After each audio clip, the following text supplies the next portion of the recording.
नमस्कार छात्रों, मैं आरिफ पाशा, सह शिक्षक श्री एल सिद्धप्पा स्मारक माध्यमिक पाठशाला मुत्तुगुदूरू। शिक्षा की राह पर हमारे कदम चैनल पर आप सबका फिर से स्वागत है। आज हम और एक 10वीं कक्षा से संबंधित पाठ को यहाँ पे सीखने का प्रयास करेंगे। आइए तो पहले हम इस वीडियो को देखते हैं। सारे जहां से अच्छा हिंदुस्तान हमारा हमारा, सारे जहां से अच्छा हिंदुस्तान हमारा हमारा, सारे जहां से अच्छा। हम बुलबुले हैं इसकी, ये गुलसितां हमारा हमारा, सारे जहां से अच्छा हिंदुस्तान हमारा हमारा, सारे जहां से अच्छा। पर्वत वो सबसे ऊंचा, हम साया आसमां का, वो संतरी हमारा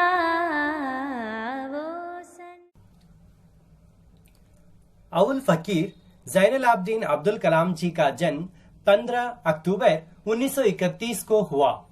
बड़े वैज्ञानिक डॉक्टर एपीजे अब्दुल कलाम जी 25 जुलाई 2002 से 24 जुलाई 2007 तक हमारे देश के राष्ट्रपति थे। देश के आदर्श तथा जनवादी राष्ट्रपति के नाम से भारत के करोड़ों करोड़ों हृदयों में प्रतिष्ठित कलाम जी अपनी 82 वर्ष की उम्र में भी अनेक सामाजिक प्रगतिशील आंदोलनों में अत्यंत सक्रिय रहे। बच्चों तथा युवकों के चैतन्यशील एवं बहुमुखी व्यक्तित्व के निर्माणार्थ आपके नए अभियान का मंत्र था, मैं क्या दूं। स्व परिवर्तन की ओर उन्मुख इस अभियान का उद्घोष था, ईमानदार कार्य एवं ईमानदार का नाम। होमपाल अभियान द्वारा आप बचपन में ही इन सवालों को बोना चाहते थे कि मैं देश के लिए क्या दे सकता हूँ, समाज एवं परिसर के लिए क्या कर सकता हूँ। तो ऐसे हमारे भारत के भूतपूर्व राष्ट्रपति एपीजे अब्दुल कलाम के बारे में अधिक जानकारी हम 10वीं कक्षा का जो पाठ है मेरा बचपन, इसमें प्राप्त करेंगे। तो आइए इसके बारे में देखें। छात्रों, तो हमने देखा कि हमारे भूतपूर्व राष्ट्रपति एपीजे अब्दुल कलाम जो है 11वें राष्ट्रपति हैं हमारे भारत के, तो उनके बारे में हमने वीडियो क्लिप्स में देखा। तो अब हम मेरा बचपन जो पाठ है उसके लेखक जो हैं एपीजे अब्दुल कलाम, उनका परिचय जानने का प्रयास करेंगे। तो पहले हम देखते हैं कि उनका नाम जो है क्या है, अवुल फकीर ज़ैनुल आबदीन अब्दुल कलाम है। क्या है उनका नाम? अवुल फकीर ज़ैनुल आबदीन अब्दुल कलाम उनका पूरा नाम है, जो कि एपीजे अब्दुल कलाम हो गया। फिर उसके बाद इनका जन्म हुआ 15 अक्टूबर 1931 में। 15 अक्टूबर 1931 में इनका जन्म हुआ और इनका जन्म हुआ रामेश्वरम में, जो कि मद्रास राज्य बोलते हैं, जो आज का तमिलनाडु कहा जाता है, वहां पे रामेश्वरम में इनका जन्म हुआ। इनके माता पिता हैं, माता का नाम है इनके आशी अम्मा और पिता का नाम है ज़ैनुल आबदीन। माता का नाम क्या है? हाँ, क्या है उनके माता का नाम? आशी अम्मा। और पिताजी का नाम क्या है? ज़ैनुल आबदीन। उनके पिताजी का नाम क्या? ज़ैनुल आबदीन इनके पिताजी का नाम है। और इनकी प्राथमिक शिक्षा जो है वो हुई रामेश्वरम में। कहां पे हुई इनकी प्राथमिक शिक्षा? हाँ, बिल्कुल सही कहा आप लोगों ने, वो है प्राथमिक शिक्षा इनकी रामेश्वरम में हुई। फिर इन्होंने बीएससी की जो उपाधि पाई वो है सेंट जोसेफ कॉलेज, जो तिरुचिरापल्ली में है। कहां पे है वो? तिरुचिरापल्ली के सेंट जोसेफ कॉलेज में इन्होंने बीएससी की उपाधि को प्राप्त किया। फिर उसके बाद देखते हैं कि इन्होंने इंजीनियरिंग जो की मद्रास इंस्टीट्यूट ऑफ टेक्नोलॉजी, कौन सा है वो, मद्रास इंस्टीट्यूट ऑफ टेक्नोलॉजी जो चेन्नई में है। कहां है वो, चेन्नई में। चेन्नई में रहने वाले एक college Madras institute of technology, वहां पे इन्होंने अपनी इंजीनियरिंग का जो पदवी थी उसको प्राप्त किया। फिर इनकी जो सेवा है, इन्होंने कौन कौन से क्षेत्र में सेवा की, तो ये पहले हैं वैज्ञानिक हैं। ये क्या है, ये पहले वैज्ञानिक हैं और फिर हमारे भारत के राष्ट्रपति के रूप में भी ये मनोनीत हुए थे। तो वो था 2002 से 2007 तक, यानी कि 11वें राष्ट्रपति के हैसियत से इन्होंने उनका पद संभाला था। फिर ऐसे महान विभूति को बहुत सारे पुरस्कारों से नवाजा गया, जैसे कि पद्म भूषण, पद्म विभूषण और भारत रत्न, ऐसे पुरस्कारों से इन्हें सम्मानित किया गया। फिर ये जो एपीजे अब्दुल कलाम जी जो थे, ये प्रसिद्ध थे ऐसे कि इनको मिसाइल मैन कहा जाता था। क्या कहा जाता था, मिसाइल मैन, क्षिपणी मानव, क्षिपणी मानव कहा जाता था। और इनको जनवादी राष्ट्रपति के रूप से भी माना गया है। क्या माना गया इनको, जनवादी राष्ट्रपति इनको कहा जाता है। ऐसे महान विभूति जो बहुत सारी किताबें इन्होंने लिखी हैं, उनमें मैं मुख्य रूप से आपको किताबें जो बताना चाहता हूं, जैसे कि उनका आत्मकथन है, वो है कौन सा, विंग्स ऑफ फायर। कौन सा है वो, विंग्स ऑफ फायर जो है इनकी आत्मकथा है। फिर दूसरा देखते हैं हम, माय जर्नी। कौन सा है वो, माय जर्नी, ये भी एक इनकी किताब का नाम है। और एक है इंस्पायरिंग थॉट्स। कौन सा है वो, और एक इंस्पायरिंग थॉट्स। ऐसे महान कृतियों को इन्होंने लिखा है। और हमने देखा कि एपीजे अब्दुल कलाम जो है, इनका लेखक का जो परिचय था उसको हमने बखूबी से यहाँ पे पहचान लिया। समझ में आया आप लोगों को?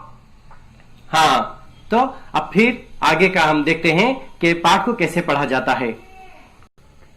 छात्रों, तो मैं बताया कि अब हम मेरा बचपन जो पाठ है उसके बारे में देखेंगे। तो सबसे पहले हम देखेंगे कि इस पाठ में जो नए शब्दों को बताया गया है उन शब्दों को देखेंगे। जैसे कि पहला शब्द यहाँ पे दिया गया है, जैसे कस्बा। कस्बा शब्द का अर्थ है छोटा शहर। कस्बा शब्द का अर्थ क्या है, छोटा शहर। और दूसरा जो है यहाँ पे संयुक्त। क्या है दूसरा शब्द, संयुक्त। संयुक्त का अर्थ है यहाँ पे जुड़ा या मिला हुआ। जुड़ा हुआ या मिला हुआ जो होता है उसे हम क्या कहेंगे, क्या कहेंगे हम उसको, हाँ, संयुक्त कहते हैं। जैसे कि अंग्रेजी में हम कंपोजिट बोलते हैं ना, वो है। फिर जैसे कि तीसरा यहाँ पे दिया गया वो है जीवन संगिनी। जीवन संगिनी किसको कहते हैं, जो पत्नी है उसको क्या कहेंगे, जीवन संगिनी का अर्थ क्या है यहाँ पे, पत्नी। पत्नी को हम जीवन संगिनी कहते हैं। फिर अगला शब्द है यहाँ पे जुमला। अगला शब्द कौन सा है, जुमला। जुमला का अर्थ है गति। जुमला का अर्थ क्या है, गति। फिर अगला शब्द है यहाँ पे हतप्रभ। क्या है वो, बताइए। हाँ, बिल्कुल सही, क्या है वो, हतप्रभ। हतप्रभ का अर्थ है निस्तेज, यानी कि शिथिल। निस्तेज यानी कि शिथिल, इसका अर्थ हो गया। ये निस्तेज शब्द हमने कहां पे सुना है, हाँ, कहां सुना हमने, गिल्लू जब पाठ हमने देखा था तो वहां पे छोटा गिलहरी का बच्चा जो है निश्चेष्टा में, यानी कि निस्तेज के रूप में वो वहां पे पड़ा हुआ था, है ना। फिर वैसे ही अगला शब्द जो है यहाँ पे उपलब्धि। कौन सा है शब्द वो, उपलब्धि। उपलब्धि का अर्थ है यहाँ पे प्राप्ति। उपलब्धि का अर्थ क्या है, प्राप्ति। और अगला शब्द है दायरा। क्या है वो, दायरा। दायरे का अर्थ है यहाँ पे कार्यक्षेत्र। दायरे का अर्थ क्या है, बिल्कुल सही, कार्य क्षेत्र। फिर अगला शब्द है यहाँ पे देखिएगा कारोबार। क्या है वो, कारोबार। कारोबार का अर्थ क्या है, कार्य व्यापार। जैसे कि हम अंग्रेजी में क्या कहते हैं, कारोबार को बिजनेस कहा जाता है ना। बिजनेस जो कहते हैं वो है। फिर बुनियाद, बुनियाद का जो अर्थ है यहाँ पे नींव, जैसे कि अंग्रेजी में फाउंडेशन जो हम बोलते हैं या बेसिक जो बोलते हैं, बेस जो बोलते हैं, वो है बुनियाद यानी कि नींव, इसका अर्थ है। फिर अगला शब्द है पुश्तैनी। पुश्तैनी का अर्थ क्या है? पैतृक। पैतृक का अर्थ है जो परंपराओं से चलता आ रहा, जो पीढ़ी ना पीढ़ी हम उस घर में वास कर रहे हैं, उस घर को हम क्या कहते हैं? पैतृक कहते हैं। फिर अगला शब्द है यहाँ पे समुचित। क्या है वो? बिल्कुल सही, क्या है? समुचित। इसका अर्थ क्या लिखा है मैंने यहाँ पे? हाँ, ठीक कहा आपने, क्या है वो? योग्य। समुचित का अर्थ क्या है? योग्य। तो ऐसे बहुत सारे शब्द यहाँ पे नए नए इसके अंदर, उसके पाठ के अंदर उपयोग किया गया है या इसका प्रयोग किया गया है। तो उसको हम पाठ पढ़ते समय फिर हम उसको देखेंगे। तो हम पहले क्या करेंगे? हाँ, मैं इस पाठ के बारे में जो है, इस पाठ की जो सीख है उसको मैं बताऊंगा कि इस पाठ में हम क्या क्या देखते हैं। तो पहला है इसमें कि हमें इस पाठ पे देखते हैं कि पहले सादगी देखते हैं। क्या देखते हैं हम यहाँ पे? सादगी।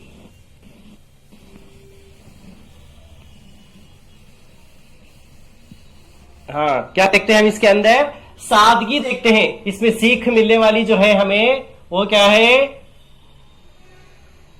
सीख में हम पहले देखते हैं सादगी देखते हैं। यहाँ पे किस तरह सादगी से हमें जिंदगी बिताना है, वह अंश हमें यहाँ पे देखने को मिलेगा। कौन सा है वो? सादगी वाला अंश है। सादगी के साथ साथ हम देखते हैं यहाँ पे कि दूसरा है धार्मिक सहिष्णुता। क्या है वो? धार्मिक सहिष्णुता।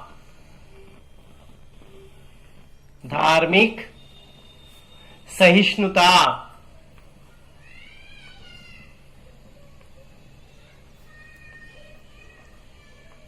धार्मिक सहिष्णुता का अंश भी देखते हैं और देखते हैं यहाँ के मिलजुल कर कैसे रहना है। क्या देखते हैं? मिलजुल कर रहना।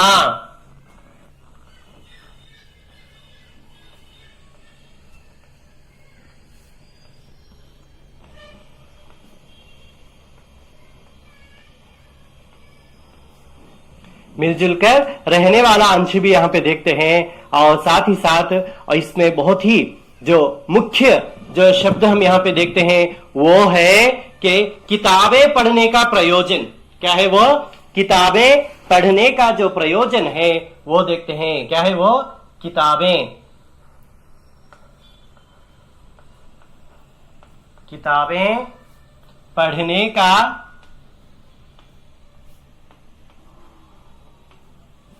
प्रयोजन।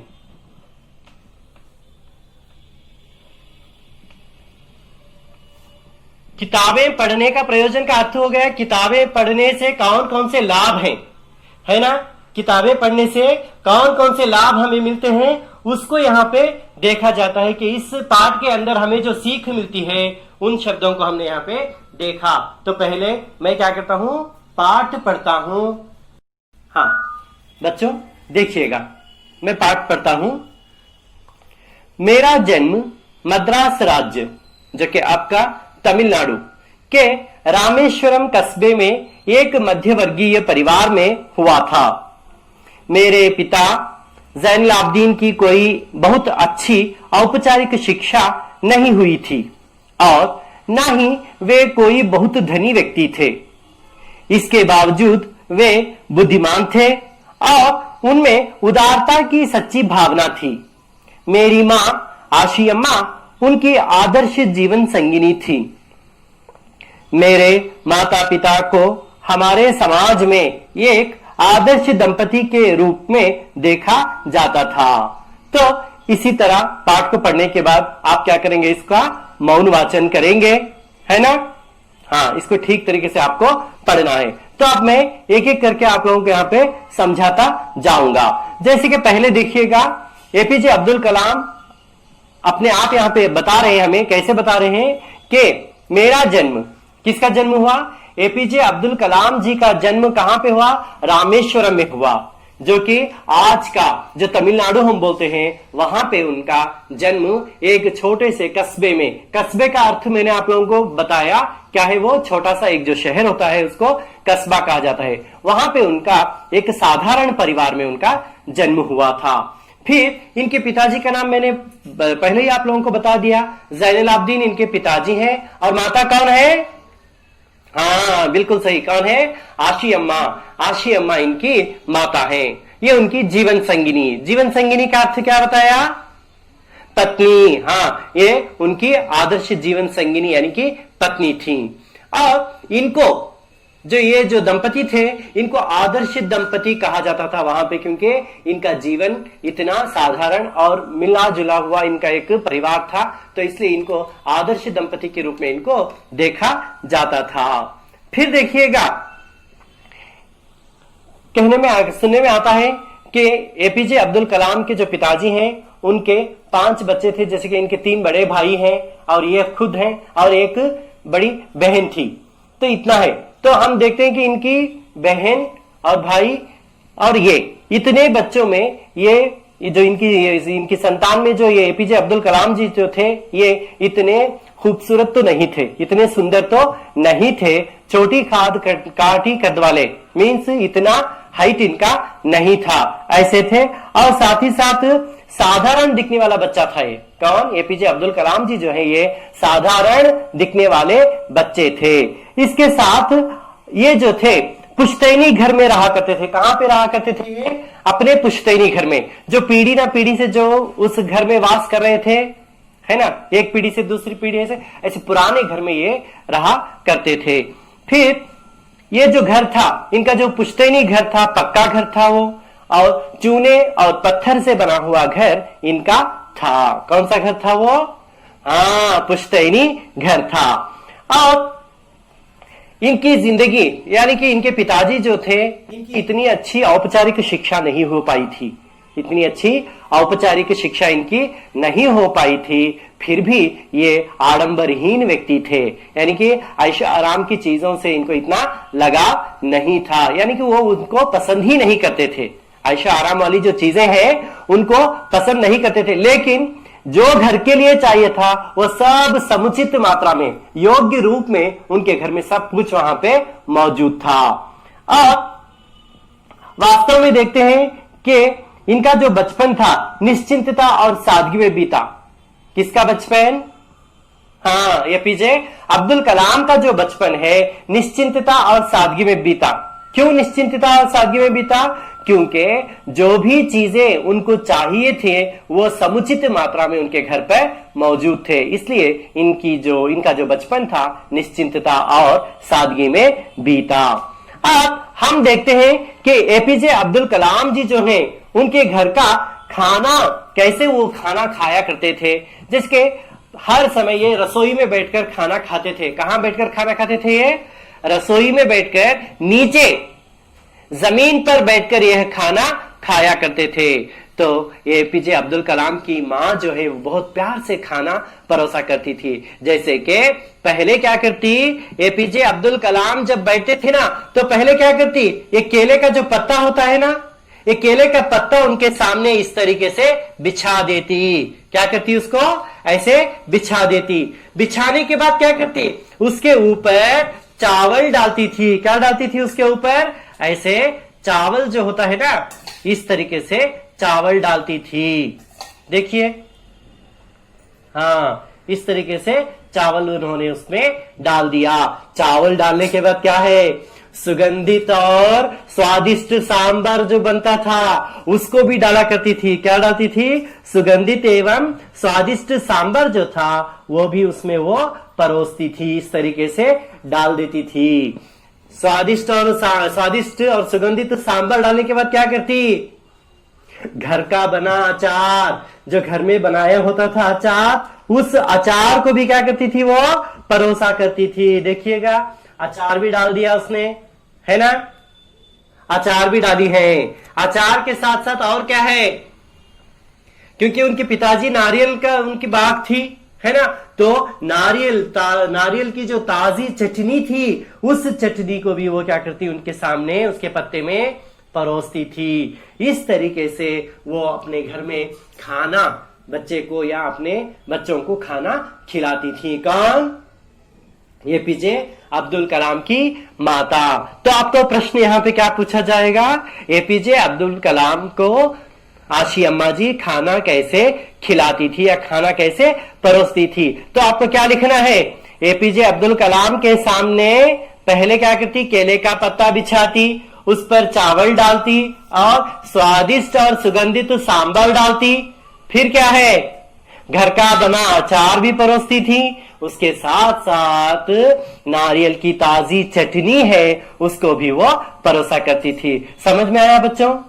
हाँ। अब इसके बाद हम देखते हैं कि रामेश्वरम जो था वो प्रसिद्ध इसलिए था कि वहां पे एक शिव मंदिर था। कौन सा मंदिर था वहां पे? शिव जी का मंदिर था, इसलिए रामेश्वरम एक प्रसिद्ध तीर्थ स्थल माना जाता था। आपको प्रश्न पूछा जाएगा, रामेश्वरम क्यों प्रसिद्ध तीर्थ स्थल माना जाता था? क्योंकि वहां पे एक बहुत बढ़िया शिवजी का मंदिर था, या शिवजी का मंदिर वहां पे देखने को मिलता है। और इनके घर से 10 मिनट का ही रास्ता था वो मंदिर का। कितने मिनट का? यानी कि उनके घर से बहुत ही करीब में था वो। क्या है? वो मंदिर जो है बहुत ही करीब में था, यानी कि 10 मिनट का फासला था। और वो जो वहां पे रहते थे वहां पे मुस्लिम लोग बहुल थे। बहुल मीन्स बहुत, यानी कि हिंदू लोग भी थे, मुसलमान लोग भी थे, लेकिन मुसलमान लोगों की संख्या वहां पे ज्यादा थी, यानी कि बहुल थी। और इसके साथ साथ हम देखते हैं यहाँ पे कि ये दोनों जो है हिंदू और मुसलमान के जो परिवार यहाँ पे रहा करते थे बहुत ही मिलजुल कर रहते थे। उनका रहन सहन एक दूसरे से मिलता था। और इनका घर जो था, इनके जो इलाके में जो थी पुरानी मस्जिद थी। मस्जिद क्या है ये? हाँ, मुसलमानों का जो प्रार्थना, मुसलमानों की जो प्रार्थना मंदिर होता है ना, उसको हम क्या कहते हैं? मस्जिद कहते हैं। तो वहां पे जहां ये हम नमाज पढ़ने के लिए, जहां शाम को नमाज के लिए उनके पिताजी उनको वहां पे ले जाया करते थे। कहां ले जाया करते थे? जो उनके घर के पास जो मस्जिद थी, वो मस्जिद वाली की गली में ही इनका घर था, तो वहां पे वो हर दिन शाम को उनके पिताजी के साथ जाया करते थे। और एपीजे अब्दुल कलाम जी जो है, उनके पिताजी का नाम क्या बताया मैंने? जैनुल आबदीन, है ना। जैनुल आबदीन जो इनके पिताजी हैं, उनके एक मित्र थे, यानी कि उनके एक अभिन्न मित्र थे, वो थे पक्षी लक्ष्मण शास्त्री। क्या है उनका नाम? पक्षी लक्ष्मण शास्त्री। ये जो है रामेश्वरम में जो मंदिर है वहां के सबसे बड़े पुजारी थे। क्या थे वो? सबसे बड़े वो पुजारी थे। और ये दोनों अभिन्न मित्र थे। कौन? एपीजे अब्दुल कलाम के पिताजी जैनुल आबदीन साहब और पक्षी लक्ष्मण शास्त्री, ये दोनों अभिन्न मित्र थे। और हर समय ये क्या किया करते थे? आध्यात्मिक विचारों पर, आध्यात्मिक मामला मीन्स विचार, मुद्दे, है ना, ऐसे मुद्दे पर वो क्या करते थे? हर समय चर्चा किया करते थे। जबकि एपीजे अब्दुल कलाम इतने बड़े हो गए कि प्रश्न पूछने की क्षमता उनके अंदर आ गई, तो उस समय ये बार बार पिताजी को क्या करते थे? नमाज की प्रासंगिकता के बारे में, नमाज क्यों पढ़ा जाता है, इस नमाज के बारे में वो क्या करते थे? बार बार अपने पिताजी से पूछा करते थे। कौन? हाँ, एपीजे अब्दुल कलाम पूछा करते थे।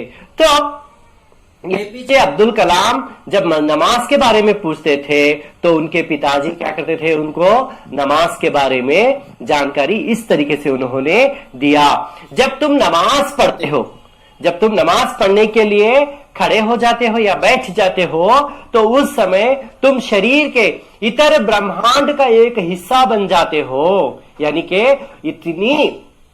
इतनी एकाग्रता के साथ तुम्हें वहां पे नमाज पढ़ना है कि तुम क्या हो? इतर ब्रह्मांड का एक हिस्सा बन जाते हो। और उस ब्रह्मांड में क्या है? जहां आयु, दौलत, जाति, धर्म, पंथ का कोई भेदभाव नहीं होता। कहां पे? जब तुम नमाज पढ़ने पर बैठते हो तो तुम्हारा शरीर इतर ब्रह्मांड का एक हिस्सा बन जाता है। और उस ब्रह्मांड में ऐसा है जहां जाति, आयु, है ना, दौलत, धर्म, पंथ का कोई भेदभाव वहां पे देखने को नहीं मिलेगा। आपको प्रश्न यहां पे पूछा जाएगा, जैसे कि जैनुल आबदीन नमाज के बारे में ये क्या कहते थे, अब्दुल कलाम को क्या कहते थे? तो आप क्या कहेंगे, जब तुम नमाज पढ़ते हो तो तुम्हारा शरीर इतर ब्रह्मांड का एक हिस्सा बन जाता है, जिसमें दौलत, आयु, जाति या धर्म पंथ का कोई भेदभाव नहीं होता। ऐसे आप लोगों को वहां पे लिखना है। समझ में आया? हाँ, तो फिर अब देखते हैं कि हम यहां पे मुझे याद है, एपीजे अब्दुल कलाम जी बता रहे हैं कि मुझे याद है। क्या याद है इन्हें? कि पिताजी की जो दिनचर्या थी, किनकी? एपीजे अब्दुल कलाम की जो के पिताजी जो थे जैनुल आबदीन, उनकी दिनचर्या कब शुरू होती थी? पांव फटने से पहले। पांव फटना क्या है वो? पांव फटना, पांव फटना ये एक मुहावरा है। पांव फटना में इसका अर्थ हो गया कि जब उजाला होता है या अंधेरा हटने के बाद जब सवेरा होता है, तो उस समय को हम क्या कहते हैं? प्रातः काल कहते हैं। क्या कहेंगे इसको? प्रातः काल, है ना? पांव फटना। सुबह 4 बजे जब ये नमाज पढ़ने के लिए उठते थे, नमाज के साथ इनका सवेरा होता था, यानी कि 4 बजे उठकर ये नमाज पढ़ते थे। उस समय से इनकी दिनचर्या शुरू हो जाती थी। किनकी? एपीजे अब्दुल कलाम के पिताजी जैनुल आबदीन की। और जब ये नमाज पढ़कर घर आते थे तो नारियल की इनकी बाग थी, नारियल के बाग जाने के बाद दर्जनों नारियल क्या करते? अपने कंधे पे उसको उठा लेते और नारियल को लेकर क्या करते थे? वो घर आते थे। तो इस तरीके से उनकी जो दिनचर्या यहाँ पे आरंभ हुआ करती थी। ये समझ में आया, है ना? हाँ, फिर देखिएगा, यहां आपको प्रश्न पूछा जाएगा, जैनुल आबदीन की दिनचर्या कैसी थी? जैनुल आबदीन की दिनचर्या कैसी थी? तो सुबह पांव फटने से पहले सुबह 4 बजे नमाज के साथ ये क्या करते थे? अपनी दिनचर्या को शुरू करते थे, है ना? आरंभ करते थे। करने के बाद, नमाज पढ़ने के बाद क्या करते? नारियल की बाग जाया करते थे। नारियल की बाग जाने के बाद क्या करते थे? वो दर्जनों, है ना, नारियल को अपने कंधे पे उठाते और घर लेकर आया करते थे। ये हो गई उनकी दिनचर्या। अब फिर देखिएगा, हर समय एपीजे अब्दुल कलाम का बचपन का ही एक आशय था कि पक्षियों को देखते थे, पक्षी किस तरीके से उड़ते हैं, तो ये क्यों ऐसे उड़ते हैं? ये हर बार समुद्र के जब तट पर ये बैठा करते थे, ये सोचा करते थे। तो इसी तरीके से ये विज्ञान और प्रौद्योगिकी के बारे में, है ना, सारी जिंदगी में पिताजी की बातों का इन्होंने अनुसरण किया। अनुसरण मीन्स फॉलो किया था, इन्होंने उसको अपनाया था। फिर और क्या करते हैं? बुनियादी सत्यों को समझने का भरसक प्रयास किया। बुनियादी सत्य यानी कि बेसिक जो सत्य है उसको सुनने का या उसको जांचने का प्रयास इन्होंने किया है। आप ये भी जानते थे कि इतना सब कुछ यहां पे हो रहा है तो इन सब के पीछे एक कोई दैवी शक्ति है, एक कोई दैवी शक्ति है जो हमें भ्रम में और दुख, विषाद, असफलता से छुटकारा दिलाती है। किससे? भ्रम से, दुखों से, विषाद से और असफलता जैसे जो चीजें हैं, इन सब से हमें छुटकारा यानी कि उसे बाहर निकालने का काम कौन कर रहे हैं? ये कोई ऐसी एक दैवी शक्ति है। इसके बारे में ये हर बार क्या करते थे? सोचा करते थे। और फिर देखिएगा, इनके पिताजी जो थे लकड़ी की नौकाएं बनाने का काम करते थे। कौन सा काम करते थे वो? लकड़ी की नौकाएं बनाने का वो काम करते थे। जो जब लकड़ी की नौकाएं बनाने का काम उनके पिताजी ने शुरू किया, किसके पिताजी ने? हाँ, एपीजे अब्दुल कलाम जी के पिताजी जैनुल आबदीन जब लकड़ियों का काम करना शुरू किया तब इनकी उम्र थी सिर्फ 6 साल की थी। कितने साल की थी? 6 साल की उम्र के ये बच्चे थे। तो इनके साथ जैनुल आबदीन के साथ जो है और उनके एक कौन थे? कॉन्ट्रैक्टर जो हम बोलते हैं ना, स्थानीय ठेकेदार। कौन है वो? स्थानीय ठेकेदार यानी कि कॉन्ट्रैक्टर जो थे, कौन थे वो? हाँ, क्या है वो? अहमद जलालुद्दीन। अहमद जलालुद्दीन ये स्थानीय ठेकेदार थे वे, और हाँ, कौन है वो?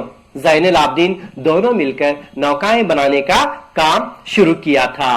तो ये नौकाएं क्या करती थी, है ना? तो ये नौकाएं जो थे तीर्थ यात्रियों को रामेश्वरम से धनुषकोडी, धनुषकोडी से रामेश्वरम ले जाने का और लाने का काम किया करते थे। लाना और ले जाने का काम वो किया करते थे। कहां से कहां तक? रामेश्वरम से धनुषकोडी, जैसे कि सेतुक्कराई भी कहा जाता है। धनुषकोडी को क्या कहा जाता है?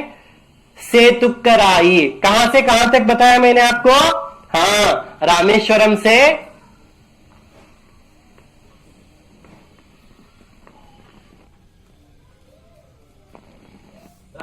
कहां पे? धनुषकोडी।